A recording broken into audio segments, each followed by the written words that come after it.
One-on-one, never lost. Went to the finals, never lost. You never got there, LeVar. Who? You. I've been a one-on-one champ. Never lost one-on-one. All right.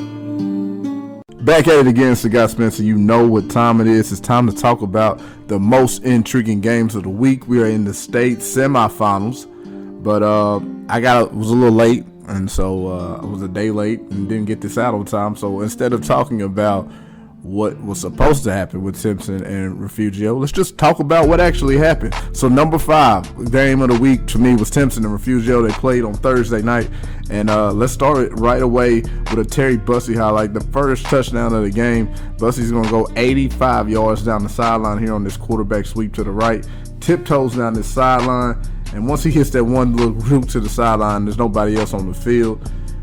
Here's the second score of the game. It's Timpson out in the pocket. We'll get this ball out quick.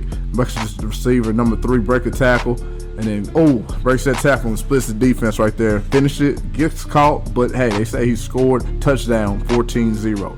So it's 14-7 at this point.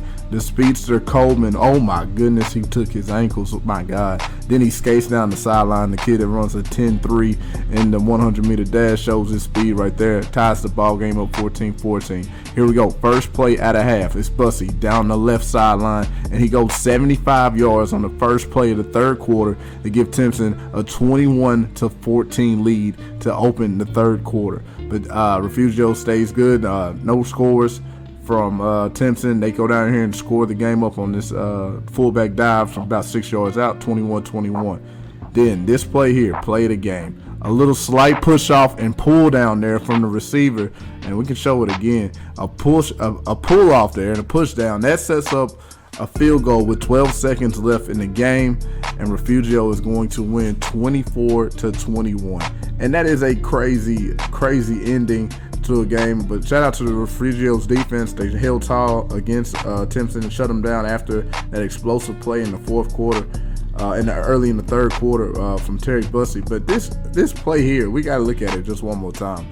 I mean, this guy goes up, and it's cool. They're both hand fighting right here, but he goes and reaches and pulls down Terry Bussey to make the amazing catch there on the 3-yard line. Gets away with it. It's a complete grab. The referee, I think you got to call that one, man. I'm not saying that just because Timpson's from East Texas, but when you see the receiver, I mean, he probably didn't see it. It was such a slight move. It's really a veteran and a savvy move from the receiver to quickly pull down on the DB right there, get the separation needed, and that's the difference in the game. They get that. Of course, they get the ball down there at the very end and kick the field goal to win the game 24-21 with 9 seconds left. But that's a bad way to go out, man. But of course, Refugio played great defense in the second half, and they limited those guys to just that one explosive touchdown on the first play of the third quarter. And so I guess they're moving on to the state championship game. That ends Timpson's season. A great and incredible season from the junior Terry Bussey. Can't wait to see what his highlight tape is going to look like. That's just going to be a bunch of insane runs and plays made, both from the under quarterback spot and defensive back spot. But a great season for Timpson. And the season ended tonight, but still they have something to be proud of. So let's get into the top players from the quarterfinal matchups last week. At number 5, we've got KJ Edwards, the freshman from Carthage. My man had 12 carries, 116 yards, and 2 touchdowns in a 45-14 win over Pleasant Grove. You can see him catching his jet sweep right here, going around the corner, showing great speed. The freshman, man, this is just a youngster out there getting varsity action in a quarterfinal matchup. And then you can see here when he takes this 22-yard touchdown or 30-yard touchdown to the crib there for the Bulldogs. So coming up here at number 4, the number 4 player of the week from last week is DEMETRIOS BRISBON from Chapel Hill. 6 of 9, 109 yards, 1 touchdown, 1 pick. But he ran about 18 times for over 200 yards and 2 touchdowns against Kilgore as Chapel Hill pulls it off again, beating Kilgore for the second time this year. This time in the quarterfinals, as these two match up, back-to-back years. in the quarterfinals. And, you know, you see the Hail Mary throw there. He just had a bunch of plays. At number 3, Boston Seahorn from Harmony, 14 of 23 for 209 yards.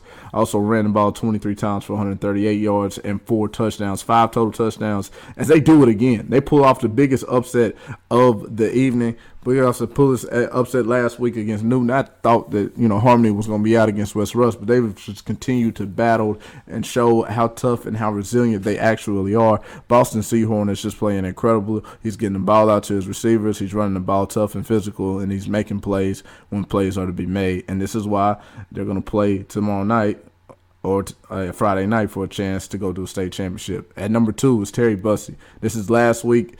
He had an incredible game. Throwing the ball and rushing the football. Here he is taking that little scamper around the corner. Of course, you know, the Timpson season, I mean, it's hard not to talk about what just happened to them. What really just happened to Bussey, like that's insane to just pull the guy down and not get that call right there. You know, it's a veteran play. Refugio loves it. Timpson hates it. But, man, that's a sad way to go out there.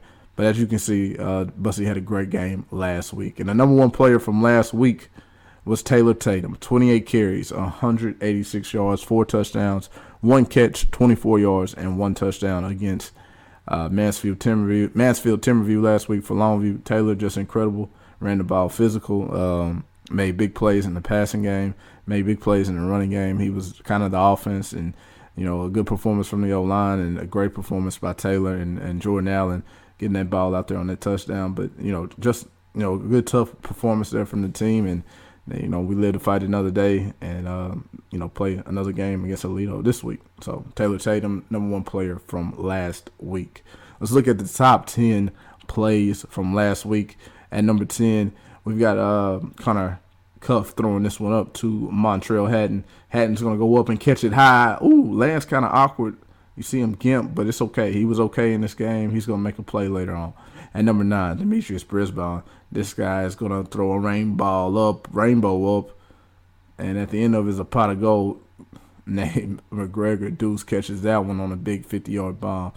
Deuce McGregor got the number 8 play. This time catches one on the sideline. Oh, my God.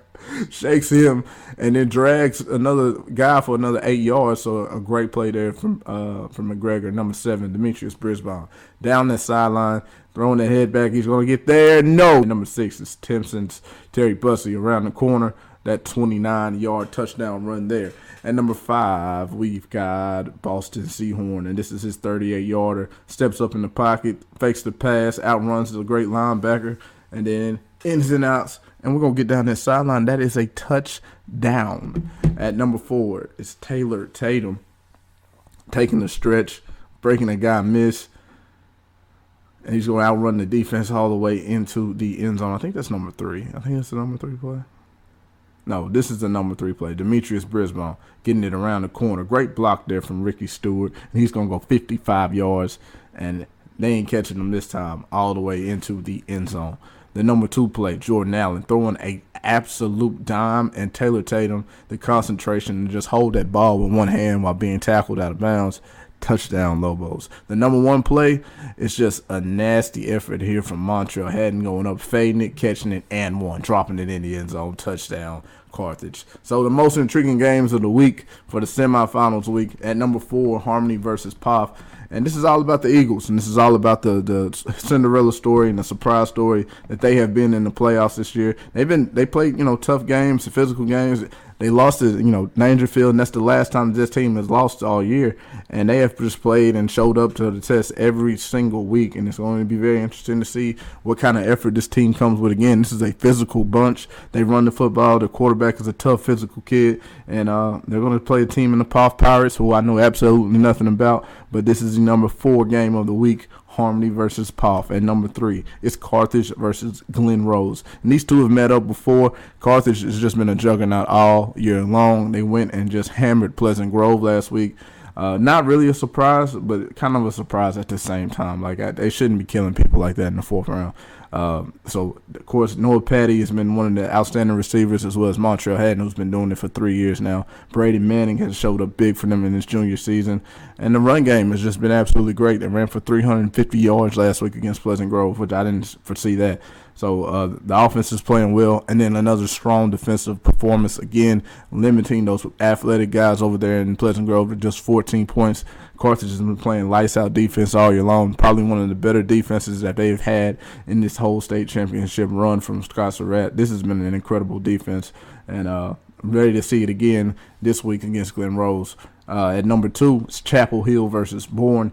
The 5th round, Chapel Hill has made it back to the 5th round. Last year, 2 phenomenal freshmen. This time, 2 sensational sophomores. These guys, Ricky Stewart, who's been the man all year long, and then BRISBON, who just played like Superman last week, as his coach called him. They've led the charge again. It's the last go-round for some seniors here. Kavion Huddleston, Deuce McGregor, and Tyson Berry, who hasn't played in a while, but just those names to ring off the top. You know, they've had great leadership along this Chapel Hill team, great experience, and is this going to be the year they break through the 5th round threshold and they take it back to state? So it's going to be very interesting. They haven't won state since like 2011. This is the week to get into it. Very, very interesting game. And then the number 1 game is ALEDO and Longview. And, of course, ALEDO is a program that's won 10 state championships in 12 attempts. Just phenomenal program. And then, of course, Longview is who Longview is. And y'all know how I'm affiliated, so I won't make any predictions or say anything about the game. Just know that it's going to be a very fun and physical affair on Saturday at 2 o'clock.